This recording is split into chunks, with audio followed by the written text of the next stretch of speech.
Thank you for standing by, and welcome to the Dutch Bros third quarter 2025 earnings conference call and webcast.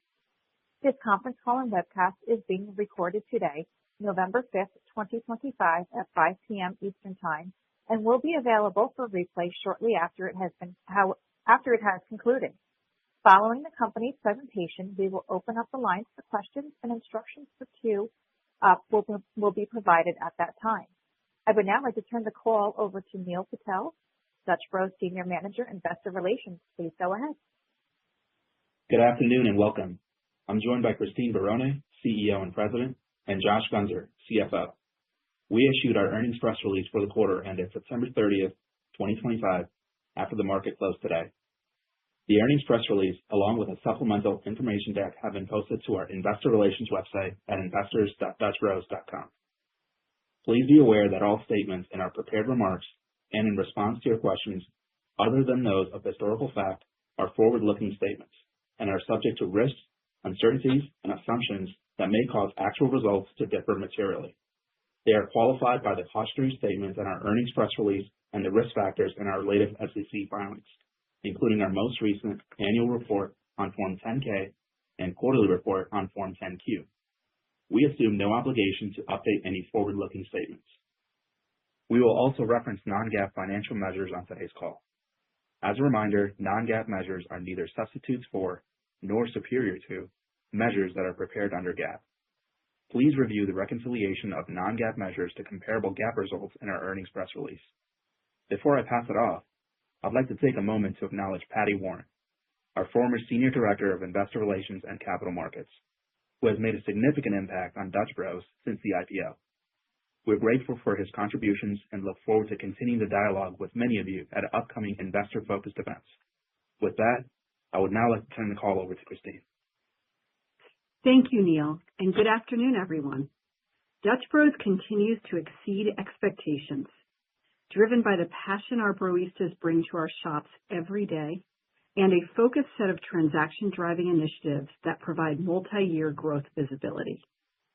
Our differentiated culture, our long-term shop growth model, and our superior four-wall economics reinforce that Dutch Bros is in a category of its own.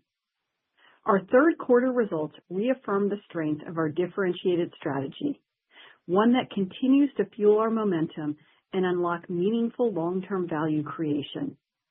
The road ahead is both exciting and full of opportunity, and we are just getting started. In Q3, we delivered revenue growth of 25%, system same-shop sales growth of 5.7%, and company-operated same-shop sales growth of 7.4%, reflecting the strength of our strategic focus and continued customer demand. Our transaction-driving initiatives continue to demonstrate outstanding results, with growth across all day parts. System transaction growth was 4.7%, and company-operated transaction growth was 6.8% in the quarter. Q3 marked our fifth consecutive quarter of transaction growth, making us a clear outlier in the current environment and putting Dutch Bros in a category of its own. This performance underscores our ability to drive durable growth through a focused set of idiosyncratic transaction drivers. New shop productivity remains elevated, with system-wide AUVs at record highs. We continue to see consistently long lines and strong customer demand as we expand into the Midwest and Southeast. These results underscore the broad appeal and portability of our brand across diverse geographies. Our long-term system shop opening cadence remains firmly on track, and we remain highly confident in our goal of 2,029 shops in 2029. We've successfully expanded into 6 contiguous new states this year, including 5 in the third quarter, bringing our total presence to 24 states. I'm very excited to share that our shop opening cadence is expected to accelerate heading into next year, with approximately 175 new system shops projected to open in 2026. We continue to step forward in our growth journey, reflecting the strength of our pipeline, our confidence in our four-wall model, our continued performance of shops in new markets, and an annual growth rate consistent with our mid-teens new shop target. We've also made continued investments in people, tools, and processes, and market planning over the last 24 months. These investments enhance our ability to execute with discipline and transition us to a place of accelerating our pipeline. Our pipeline, which has now reached record levels, has approved shops at a pace of 30-plus potential sites per month over the last 6 months, as the investments in our real estate team and strong AUVs continue to reinforce our confidence in reaching our goal of 2,029 shops in 2029. Momentum is continuing to build, and I've never been more confident in our ability to execute on our ambitious growth plans. Our Q3 results set a strong tone for the year, and the strength has continued through October. We are raising our full-year guidance for total revenues and same-shop sales growth, reflecting the confidence in the long-term durability of our model and the effectiveness of our transaction-driving initiatives. Josh will share more details shortly. Let's begin today's business update by talking about what differentiates our brand. Our culture and our Broistas are the heartbeat of our brand. It's something that simply cannot be replicated. It is not just what we do, but how we do it that sets us apart. From the moment the customer pulls into our drive-thru, they experience energy, authenticity, and a genuine sense of belonging. We are in the business of making people feel seen, heard, and appreciated. Our Broistas create a high-energy, welcoming environment that turns a stop at a drive-thru into a memorable moment. Our service model is built around authentic interactions and fostering real relationships. This deep emotional connection keeps our customers coming back day after day. We have a simple but very powerful mission. It is to be a fun-loving, mind-blowing company that makes a massive difference one cup at a time. During every interaction, our Broistas have an opportunity to brighten someone's day by living our core values of radiate kindness, get up early, stay up late, and change the world. Our drive-thru model is purpose-built to deliver an exceptional experience that balances the interplay of speed, quality, and service. This one-of-a-kind approach allows us to serve high-quality, handcrafted, customized beverages with remarkable efficiency and consistency without compromising on our customer experience. Since 1992, we've been hand-pulling espresso shots, crafting beverages, and serving love with precision and care. Our ability to offer extensive customization is unmatched, empowering customers to create drinks that are uniquely theirs, turning every drive-thru interaction into a moment of powerful emotional connection. This level of customization, paired with our high-energy service model, continues to resonate with our customers.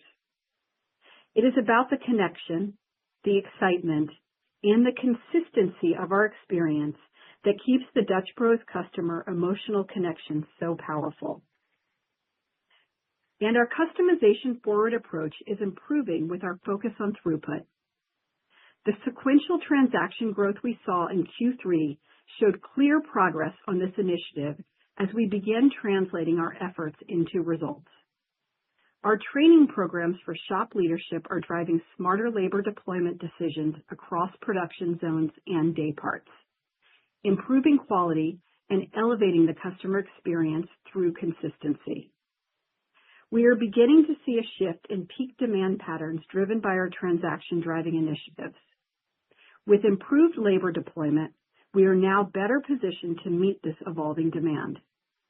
Enhanced shop dashboards are empowering shop leaders to make better deployment decisions during peak and off-peak hours.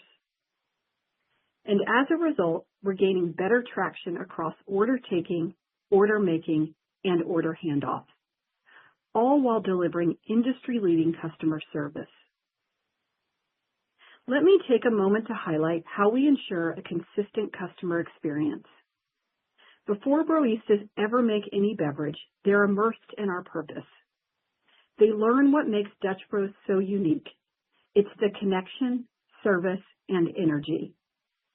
Only then do they begin our training, mastering not only the beverage making process, but learning every role in the shop.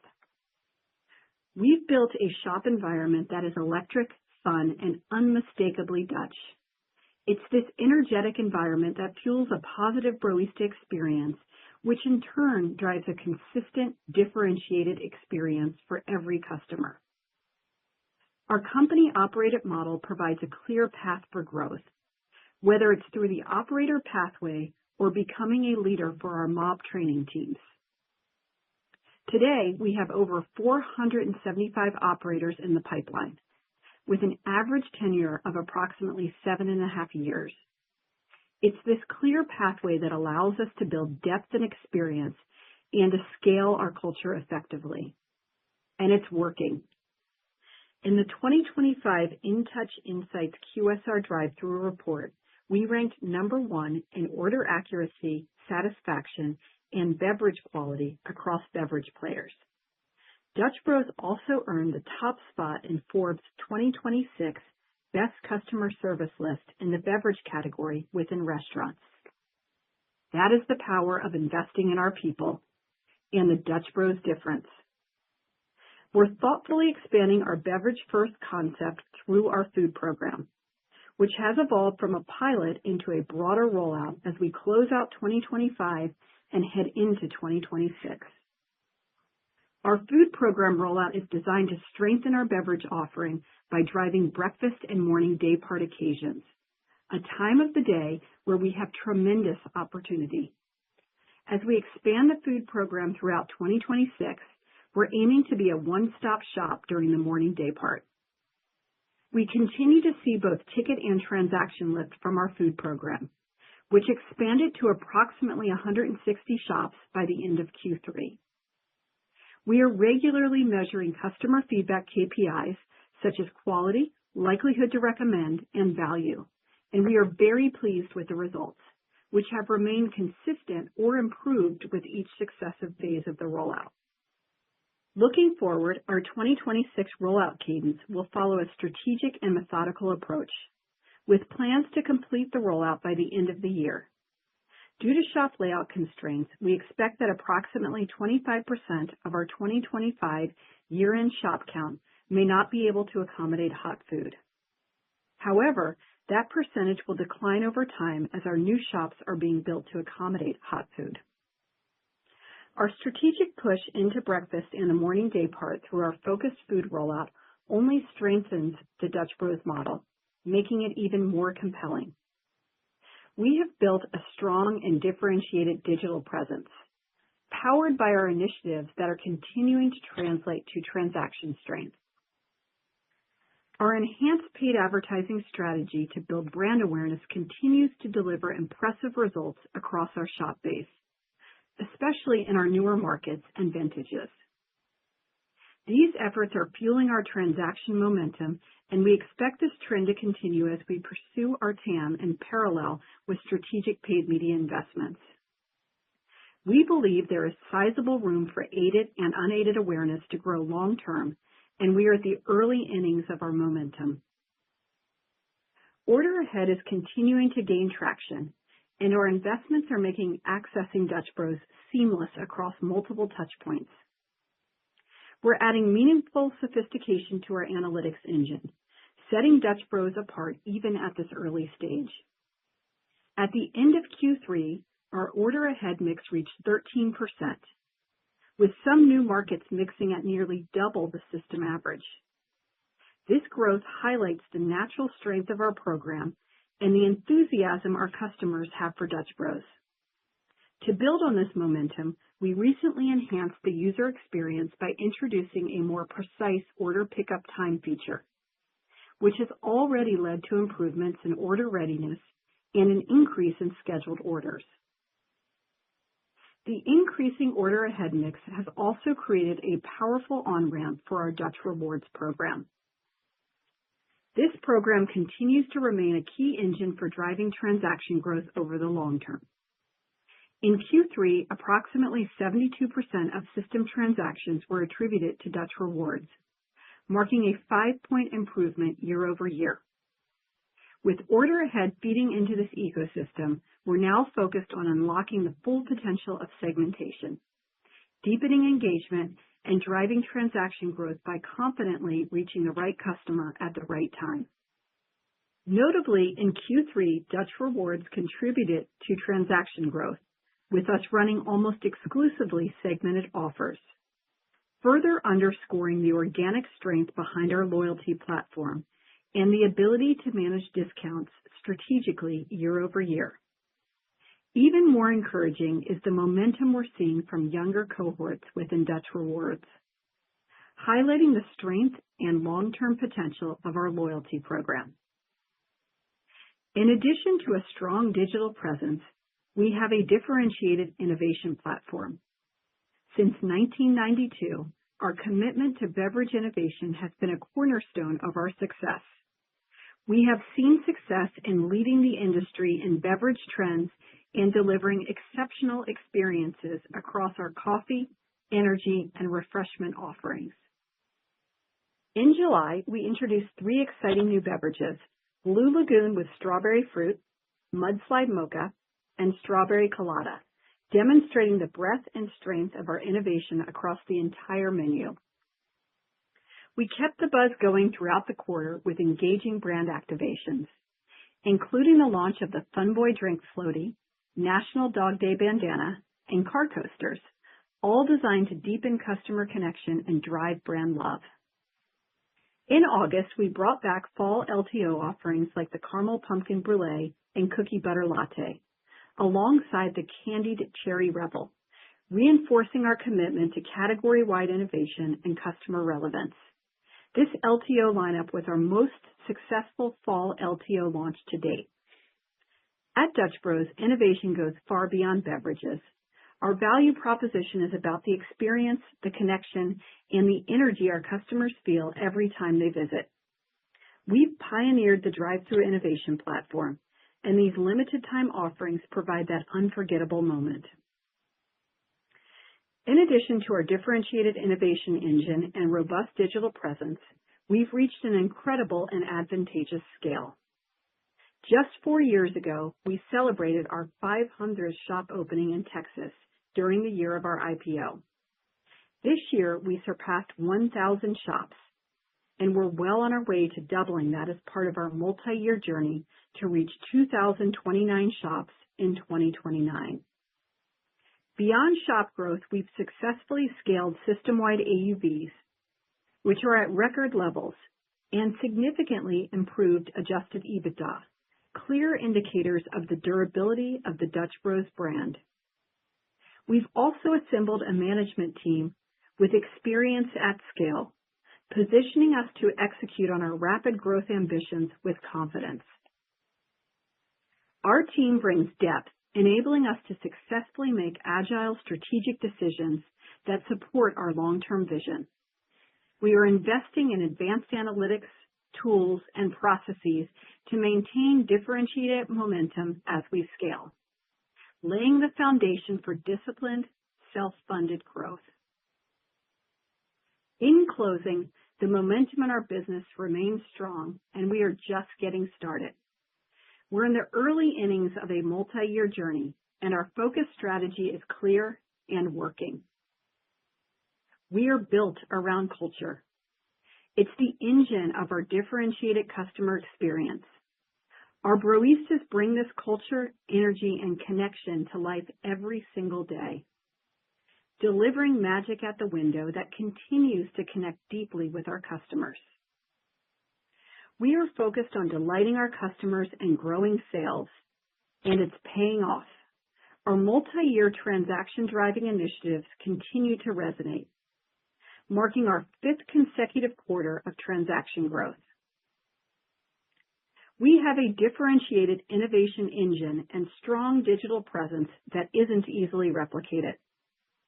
From high-velocity LTOs to the virality of our product and merch drops, We're delivering a best-in-class experience that is setting us apart and positioning us to naturally take share. We are on track to have 2,029 shops in 2029. Our AUVs are at record levels, highlighting the portability of our brand. Our long-term four-pronged strategy is simple and powerful. Grow our people, grow our shop base, grow our transactions, and grow our margins. We are playing the long game and we're executing. We are on the offensive and our efforts are positioning us to win. With that, I will turn it to Josh, who will discuss our financial results. Thanks, Christine. I'll provide a recap of our third quarter results along with an updated outlook for 2025. Our third quarter performance built on the strong momentum from Q2 and reinforced that our differentiated model is resonating with customers. With our digital presence and our other transaction-driving initiatives still in the early stages, we remain confident in the long-term growth potential of our business. Third quarter revenue was $424 million, an increase of 25% or $85 million over the third quarter of last year. System same-shop sales growth was 5.7%, driven by an exceptional 4.7% transaction growth. We saw strength across our transaction-driving initiatives throughout the quarter, particularly Order Ahead and Dutch Rewards, which contributed to the Q3 momentum. With Q4 off to a great start, we are raising our full-year system same-shop sales growth guidance to approximately 5%. This implies approximately 3 to 4% system same-shop sales growth in the fourth quarter, which includes the continued momentum we have seen in October, the early positive impact we are seeing from shops that have the new hot food program, a full quarter lap of Order Ahead, and the impact of cycling a strong Q4 from last year. We remain excited about the opportunity with food. Early shop results suggest that we could expect an approximate 4% comp lift in shops that have food, with about a quarter of that coming from transaction growth. We plan to continue rolling this out to shops that can support hot food throughout 2026, so we would expect that lift to be phased in throughout the year. During the quarter, we opened 38 new shops, bringing our total system shop count to 1,081 shops. In Q3, a substantial portion of our openings occurred later in the quarter, and we anticipate a similar situation in Q4. Any new openings below 160 in 2025 are expected to be incremental to our 2026 target of approximately 175 system shops. As Christine mentioned, our development pipeline is at record levels, and the pace at which we are adding to our pipeline provides strong visibility on our path towards 2,029 shops in 2029. In the quarter, adjusted EBITDA was $78 million, an increase of 22% or $14 million over the third quarter of last year. Switching to our company-operated shops, revenue in Q3 was $393 million, an increase of 27% or $85 million over the third quarter of last year. Company-operated same-shop sales growth was an outstanding 7.4%, with 6.8% coming from transaction growth. Company-operated shop contribution was $109 million, an increase of 20% or $18 million year over year. Company-operated shop contribution margin was 27.8%. Beverage, food, and packaging costs were 25.9% of company-operated shop revenue, which is 60 basis points unfavorable year over year, driven primarily by higher coffee costs. We continue to expect the impact of coffee costs to accelerate into Q4, and as of now anticipate that coffee costs may remain elevated into 2026. We would also expect elevated costs associated with our broader hot food rollout to begin in Q4 of 2025.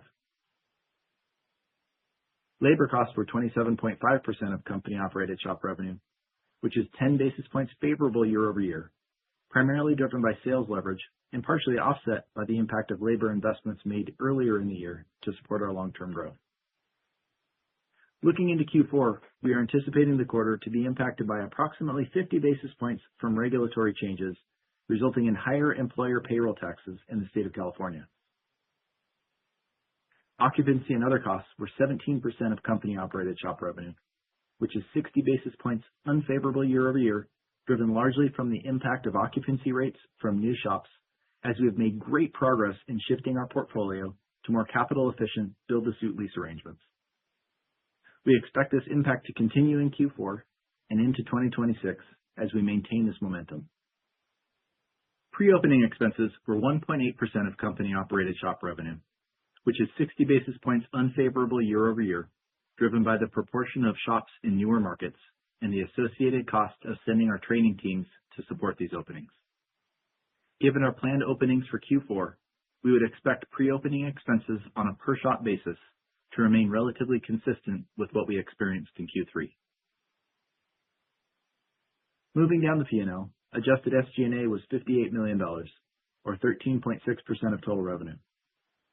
We continue to be thoughtful about investments we make in SG&A while driving consistent leverage as we grow the top line. Given the continued momentum here, we now expect approximately 110 basis points of leverage on adjusted SG&A for 2025.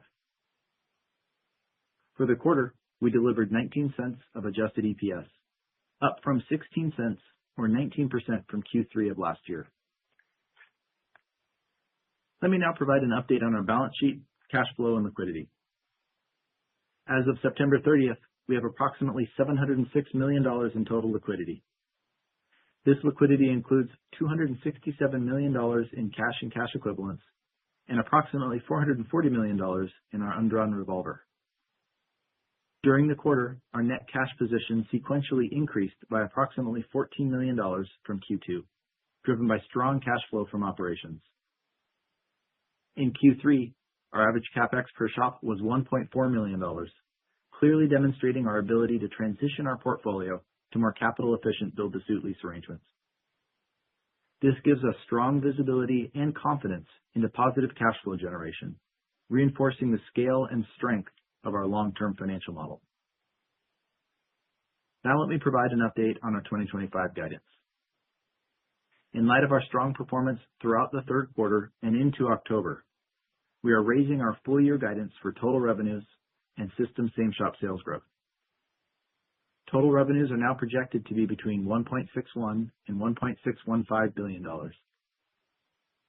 System same-shop sales growth is now expected to be approximately 5%. Adjusted EBITDA remains in the range of $285 million to $290 million. Total system shop openings in 2025 are targeted to be 160. Any new shop openings below 160 in 2025 are expected to be incremental to our 2026 target of approximately 175 shops, reflecting confidence in our shop growth trajectory. Capital expenditures remain in the range of $240 million to $260 million. We are energized by the strength of our business. Our people, our resilient financial model, and our differentiated transaction-driving initiatives place us in a category of our own. Our high-growth, multi-year trajectory is exceptionally well-positioned to deliver consistent, dependable results, supported by record-high AUVs and a superior four-wall model. Thank you, everyone. We will now take your questions. Operator, please open the lines. Thank you. We will now be conducting a question-and-answer session. If you would like to ask a question, please press star one on your telephone keypad. A confirmation tone will indicate your line is in the question queue. You may press star two to remove yourself from the queue. For participants using speaker equipment, it may be necessary to pick up your handset before pressing the star key. Your first question comes from Christine Cho with Goldman Sachs. Please go ahead.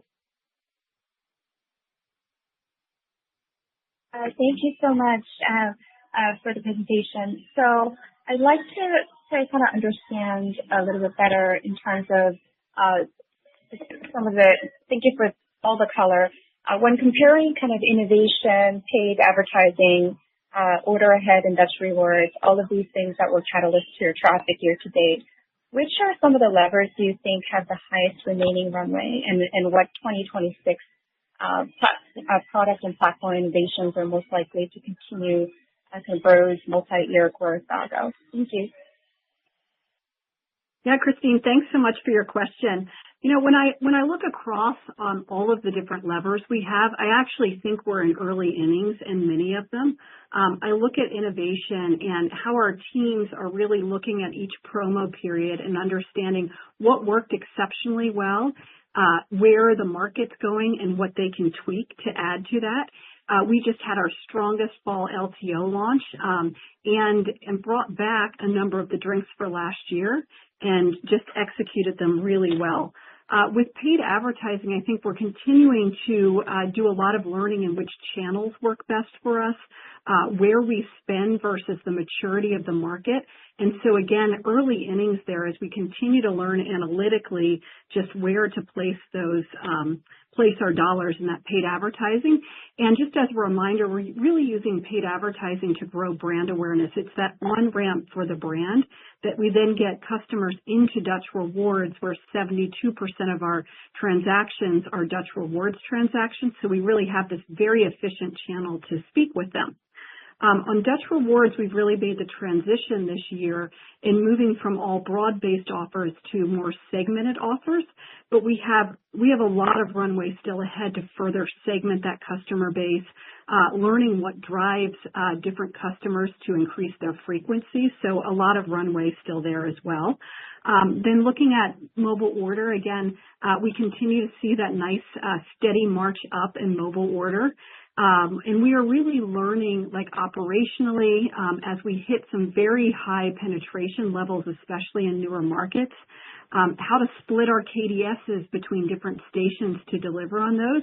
And then we're at the very beginning of food, but incredibly encouraged by what we're seeing early on, the love from both our broistas and our customers for that program. So when I look across the board, I actually think we still have a lot to go in each of our areas to drive transactions. Thank you. We've heard some of the peers highlight consumers under 35 as kind of particularly challenged cohort in the recent months, driven by unemployment and student loan repayment, et cetera. So given kind of your exposure to this age cohort, could you kind of talk to any changes in consumer spending behavior that you're seeing amongst the younger consumers, although your numbers really seem to suggest that that's not the case for you? Thank you. Yeah, so as you can see, we had an incredibly strong quarter with 5.7% system same shop sales growth. When we look across our younger cohorts, again, with 75% of those transactions coming from Dutch Rewards, we can segment that by age cohort, and we're seeing really incredible performance out of those younger cohorts. I think that during times like this, customers are choosing the brands that they love the most and really deciding to spend their dollars there.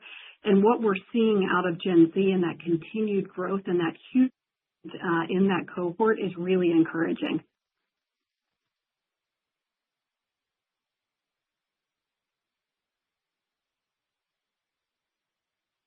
Please limit to one question. Next question comes from Dennis Geiger with UBS. Please go ahead.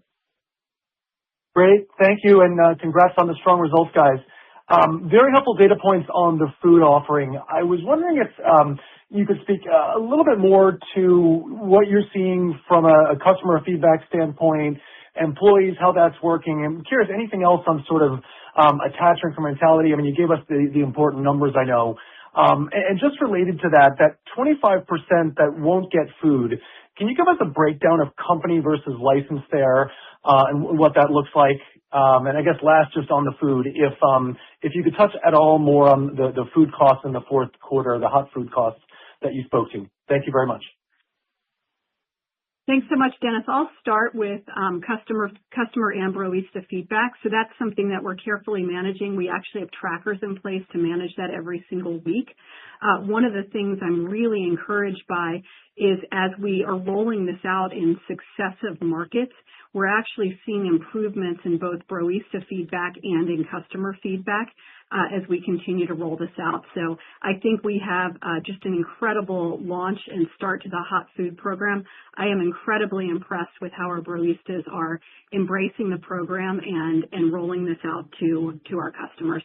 I'll give it to Josh for some of the margin questions. Yeah, well, and the question on the kind of the breakout between company franchise, really that limitation is related to space constraints and the size of the shop. So, we haven't given the specific breakdown of what that looks like, but you can imagine in the older shops where there are more franchise shops, that's where there would be challenges in being able to launch hot food.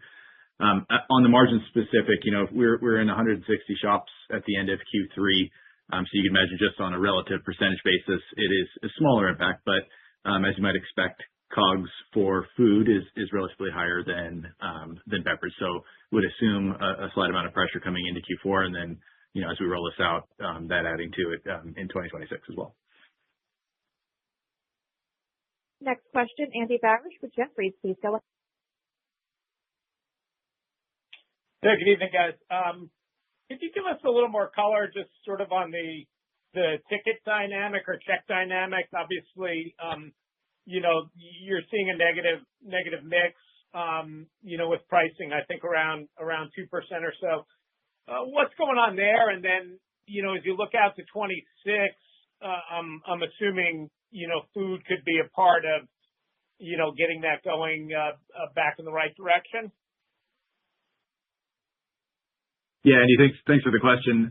As you pointed out, we're sitting on about 2 points of price, and that's being offset by about a point of mix. That has been fairly persistent, consistent throughout the year. So we've seen a bit of offset coming from mix, largely driven by lower items per transaction, certainly contributing to that as we've launched order ahead that is targeting more of an individual type occasion. So that would be an element of it as well. Certainly not providing guidance on 2026 comp yet, but what I would share is, we're sitting on about 2 points of price. We roll off about half of that in January and the other half in July. Going to be, very thoughtful about how we think about our overall value prop for the year, but feel really good about how we're positioning ourselves heading into next year. And I would just add with that 4% comp lift that we're seeing in food, about a quarter of that's coming from transaction growth, which we're really excited about. We thought we might be missing a beverage occasion there, so starting to see that, and then 3/4 of that coming from ticket and attach. Next question, Andrew Charles with TD Cowen. Please go. Thank you. Your success is inviting competition, with the largest restaurant in the world piloting a new line of energy and iced coffee beverages in Colorado at the start of September. Can you help articulate what you observed in the last 2 months of sales in that market since that pilot launched? Yeah, thanks so much for your question, Andrew. So as we actually look across all of our markets and have been paying particular attention to shops in that market, we have not seen any impact on our shops. We continue to have a great quarter and into a great October, and so really excited by what we're seeing overall, but did not see an impact from that test.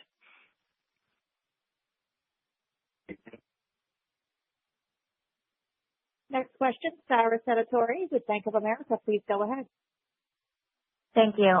Hopefully I can get in a question and a half. The half is just clarification on, Christine, your comment about younger consumers kind of choosing the brands that resonate with them. I guess, do you have a sense if, coffee, if you're sort of really taking share in the coffee segment, or if, coffee broadly is doing better? I guess just trying to, put that in the context of this perception that maybe coffee would be more cyclical or more, easily kind of given up, but it sounds like actually there's a lot of strength, and I wasn't sure if that was the segment or Bros particular or both. And the question was about seeing improved transactions during peak hours. Are there any metrics you can share about, throughput? I don't know if it's the number of transactions or number of beverages, just sort of where you are now and what you think, a target might be as I think about how throughput might contribute to transaction growth. Thank you. Yeah. So on your first question on the strength of the market, so we do believe it is a strong market overall. We also believe we're performing exceptionally well within that market and able to compete in a way that is likely driving some share gains. I think that we are just super well positioned when you take beverage overall. Both coffee and energy are growing. Energy seems to be growing faster, and we are the category creator really of customized energy, so very well positioned in that high growth space. We're also seeing higher iced, higher customization, customers that want that quick interaction, but for it to be quite memorable. So we just believe we're incredibly well positioned across the market. And then from throughput metrics, we haven't shared those, but that is something that we track. So we are tracking transactions at peak. We're tracking things like window time, other things like that. And then we're also very closely looking at how our labor is deployed to really match those demand curves. And all of those things, our teams are just doing a great job to make sure that our customers are having an incredible experience. Next question, David Tarantino with Baird. Please go ahead. Hi, good afternoon. Congrats on great results here. Josh, I was wondering if you could comment on why the EBITDA guidance range didn't be increased in the sales guidance range. I'm just wondering what some of the cost offsets were that you didn't contemplate previously. Yeah, great question, David. So, we've been really thrilled with the overall performance of the business and the strength of our four-wall model. That supported us the ability to make some investments. In particular, if you look at our pre-opening costs, we are continuing just to see incredible openings as we go into these new markets. We continue to be met with really long lines. So we're sending our training teams out in support of those openings just to really set our teams up for success. So, as we commented, we saw elevated pre-opening costs in Q3, and we'd anticipate seeing on a per-shop basis pre-opening costs being consistent in Q4 with what we saw in Q3. Certainly with greater number of openings in Q4, that's higher absolute dollar basis as well. The other side of that is we've continued to see accelerated coffee costs coming into the P&L. Just that will accelerate into Q4. Certainly previously contemplated, but it is one that will continue to accelerate into Q4. And then the third piece that is impacting is the higher taxes that I referenced in the state of California, putting about 50 basis points of margin pressure in the labor line. That's really a kind of a full year amount that we're expecting impact the individual quarter. Next question, Brian Harbour with Morgan Stanley. Please go ahead. Thanks. Good afternoon, guys. When you talk about the lift from food, is that like the original cohort of stores that had it measured after 6 or 12 months? Could you just talk about how you arrived at that? And then, do you think that you can sort of augment that over time? Like obviously, once you have it more broadly rolled out, maybe awareness goes up, you could advertise it. Like how do you think about, continuing to drive food over time? Yeah, so as we look at the lift from food and how we're measuring that, we're measuring it kind of pre-post versus control. We're looking at, absolute transaction growth. We're looking at overall same shop sales growth in those markets, and have had the food program in some shops for a longer period of time now. So giving us confidence to share the numbers at that point. And then I think the way to think about food is it's really a program that we're just getting started with. We've had traditionally about 4 SKUs within our shops, the 3 muffin tops and the granola bar. This initial food rollout is just moving us to 8 SKUs, so just adding 4 SKUs there. But what it is it's providing a capability where we now have ovens. We're putting in the inventory management required to have that food program. So I think of it as really serving as a base for what this could be over time, and think that it has huge potential as we go forward. Next question, Sharon Zackfia with William Blair. Please proceed. Hi, thanks for taking the question. I'm curious, as you've been expanding into the Southeast and now into the Midwest, by the way, welcome to Greater Chicago. Are you seeing kind of a similar customer demographic and anything that surprises you in the way the customers are using Dutch or the day parts or the product mix? Just wondering what you're learning as you're growing further nationally. I think we're seeing some of the same things that we've seen in that we do have a higher coffee mix as we first go into newer markets. We are seeing that higher mobile order mix as well as we go into new markets. Those things have been pretty consistent. I do think as we really reach this more national scale, as we pass that 1,000 shop mark, the brand kind of precedes itself. And so when we show up in these markets, we're just met with incredible excitement, initial demand. They already know that our sticker days are coming and are lining up for the sticker days. So I do think as we reach higher scale, we are seeing the benefits from that as we go into new markets. I think we've also done a lot of learning in what is the best way to go into a new market, make sure the team's set up for success, and what are our phases of marketing as we go through those new markets. And, as we've shared, we're incredibly excited by that new shop productivity that we continue to see.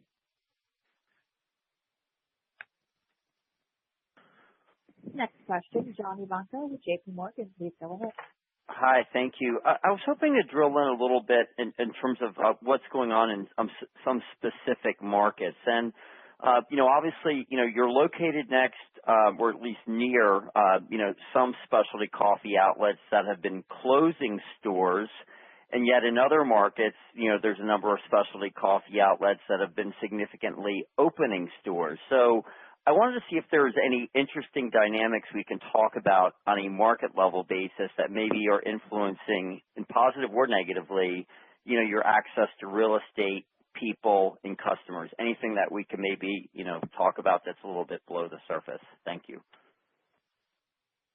Yeah, so I think as we continue to open shops, like the one dynamic that you'll see is more of our new shops and those newer vintages are in the company-operated side in the business. So I think as you probably saw, we had 7.4% same-shop sales within company-owned, driven by very strong traffic at almost 7% there, 6.8%.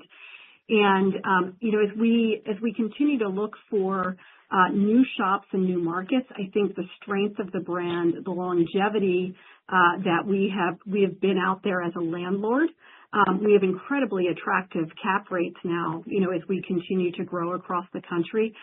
We're really not seeing any shortage in sites. And as I shared in my prepared remarks, we've actually added about 30 sites per month over the last 6 months into our pipeline. So seeing great availability of great sites. And I think it's also due to, as we're ingesting data more quickly into our models and seeing the performance that we're seeing now, we're really able to better pinpoint how we're going to do in a market. So, have both confidence in what that will look like when it opens, but also we are finding great sites as we move across the country. Next question, Gregory Frankfurt with Guggenheim Partners. Please proceed. Hey, I just wanted to follow up on that, Christine. I mean, 30 sites a month. I mean, that's a ton of stores. Is that normal that, that would only translate if you open, 300 sites approved or 350 sites approved, that would only translate into 150 to 200 openings, or is this an indication that 27 and 28 you're gonna really ramp the store growth? And can you maybe just talk about the availability of real estate and what you're seeing out there from a competitive perspective? Just a follow up to John. Thanks. Yeah, so thanks, Greg. As we look ahead, we're really confident in that 2,029 shops in 2029, and part of that is building that really strong pipeline right now. So as we look ahead, a lot of the shops that we're adding now are really going to open 2 years from now. And so that gives us just great visibility into getting to that ramped up period where we'll be opening those shops. Not all of them will translate, but the majority of them certainly do translate into actual sites as we've looked at history. So we are ramping up that pipeline to prepare for that higher growth as we move ahead. Next question, Jeff Farmer with Gordon Haskett. Please go ahead. Thank you. You did touch on it, but any color you can offer on the scale of your paid advertising efforts in the Q3, Q4, just the back half of this year relative to, let's say, a year ago? And then as we look forward, would you expect that scale to further build? Yeah, so as we look at paid advertising, we really look to continue to ramp that as we ramp our sales and for that to keep pace. We've been very happy with the results that we're seeing and really view that as paired along with our Dutch Rewards program. So, 72% of our transactions are coming through Dutch Rewards at the shop level. And as we look at that, it's really important to use paid advertising to build the brand awareness and then to quickly get our customers into the Dutch Rewards program so that we can speak to them that way.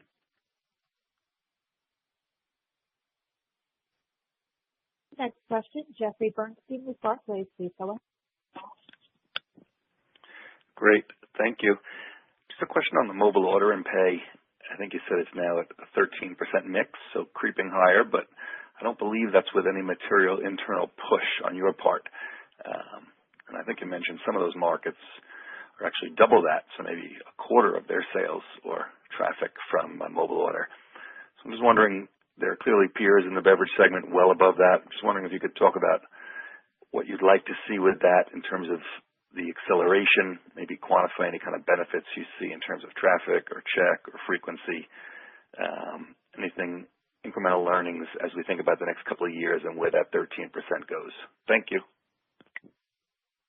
Yeah, so as we look at that 13% mix, we're very happy with where that is. I think we've shared in the past that this is something that's customer driven. It was the number one thing that our customers were asking for from functionality from our app.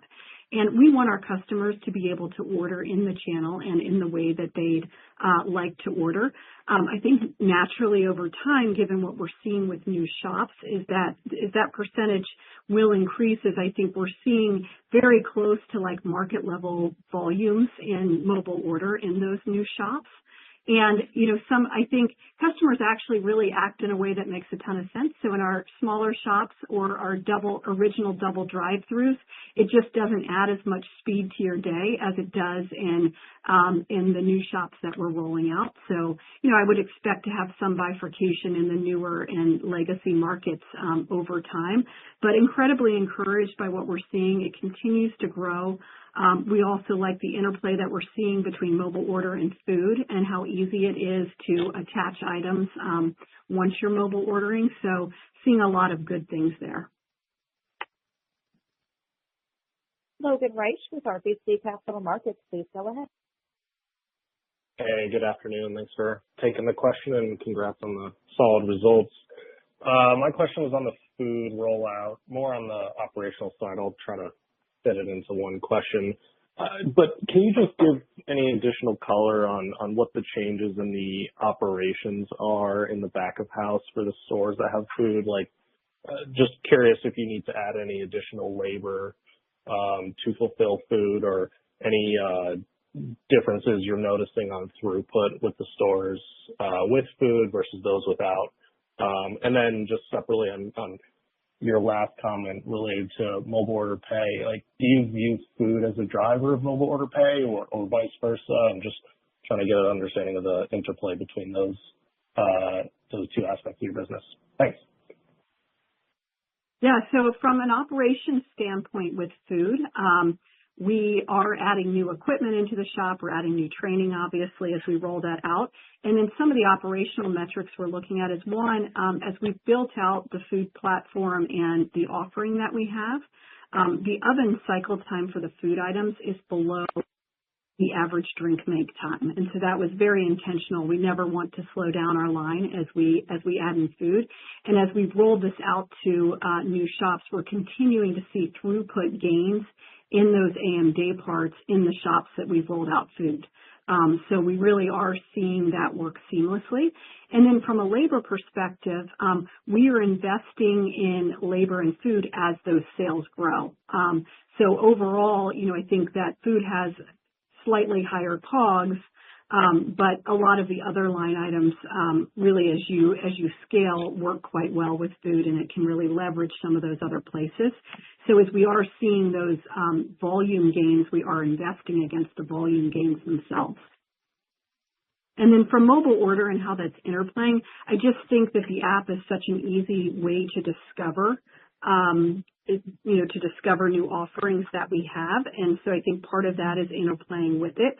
I also think that there's a high mix between a customer in the morning who wants mobile order who might also want a food item. And so I think we're seeing some of that natural mix together as well. Nick Setyan with Mizuho, please go ahead.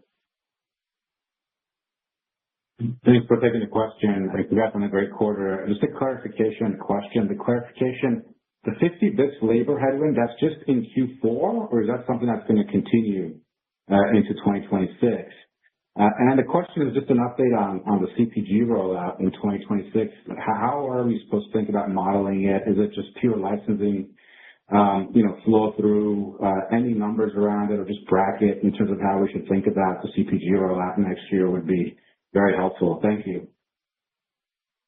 Yeah, Nick, thanks for the question. Yeah, the labor impact is a full year impact that we would anticipate in Q4 as a result of some regulatory changes. So that would come into effect in Q4.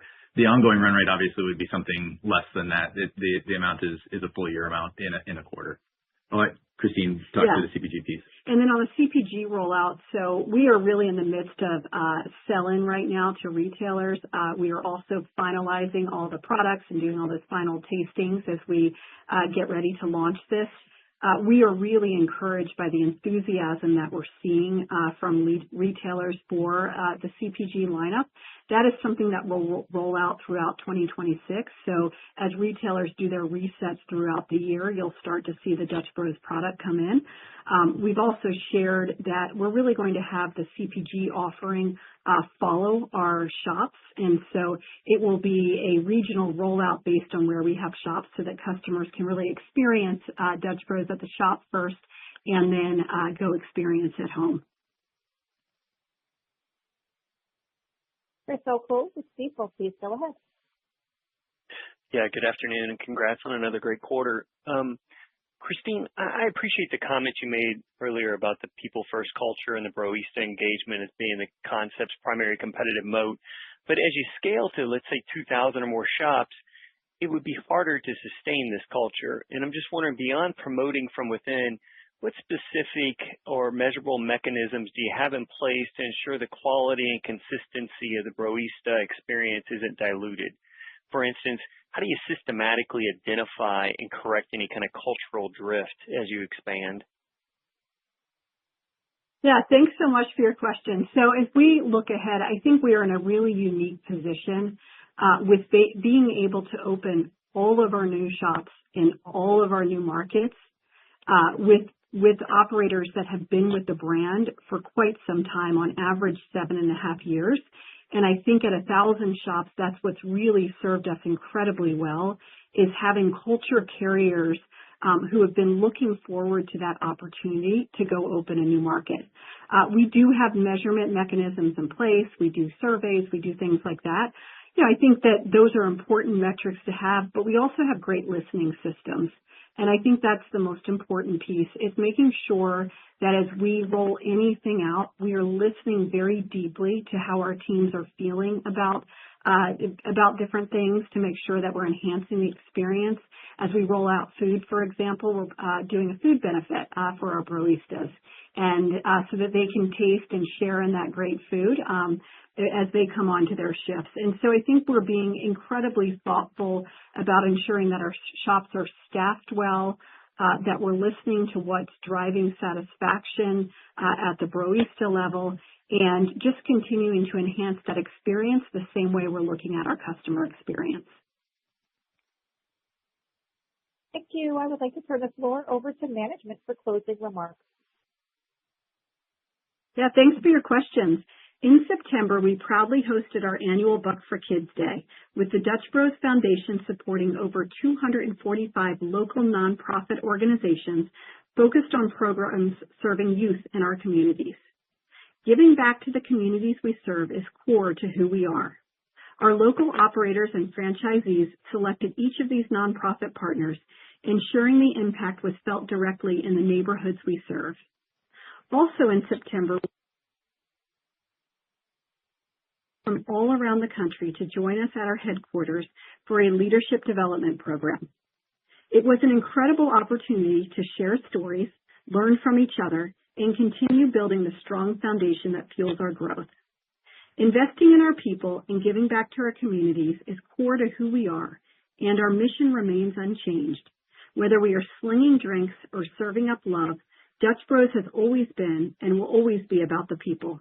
It's this deep connection with our communities that continues to fuel our purpose and drive our growth.